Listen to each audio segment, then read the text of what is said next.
Iran is issuing a sharp new warning to the United States. Iran's parliament speaker says if U.S. forces launch a ground invasion, Tehran's troops are ready to, quote, set them on fire. The threat comes as thousands of U.S. troops move into the region, and Pakistan's foreign minister says it will soon host talks between the U.S. and Iran. Chief correspondent Jonathan Hunt is in Tel Aviv with the latest for us. Jonathan.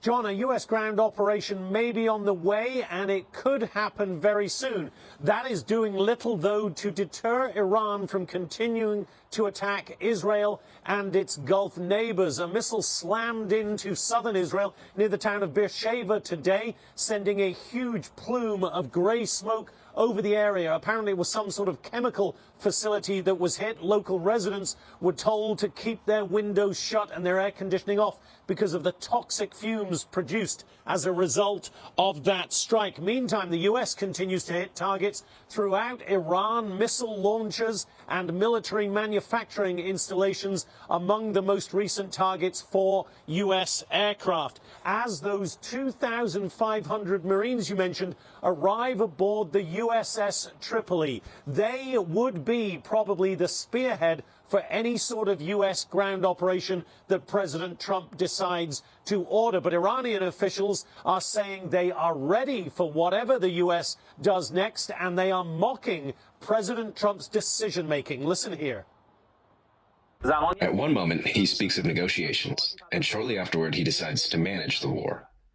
This unbalanced and deceitful individual has inflicted extensive damage on the people of the United States, Europe, and countries around the world, especially the countries of West Asia.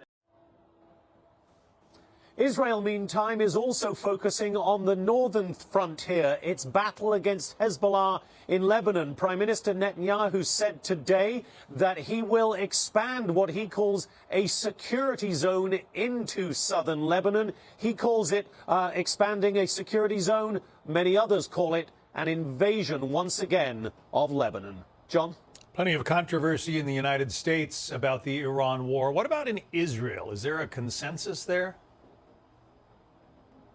I think in this wartime moment in which the Israelis find themselves right now, they back the idea, certainly, of regime change in Iran. They back the idea of crushing Hezbollah in Lebanon, but they don't want this to be open-ended. The Israeli people, John, are absolutely exhausted. They have gone 3 years, of course, 3 years and more since the attacks of October 7th, with, it seems to many of them, unending war. And I think what they would like to know from Prime Minister Netanyahu is when this will end, how it will end. And it will be interesting as we go forward this year. Netanyahu is under a time crunch for the elections. He has to call elections here by the end of October. It will be interesting then to see how the Israeli people react to what he has done over the last 3 years and how he prosecutes these wars in the coming months. John? All right, Jonathan Hunt reporting live from Tel Aviv. Jonathan, thank you.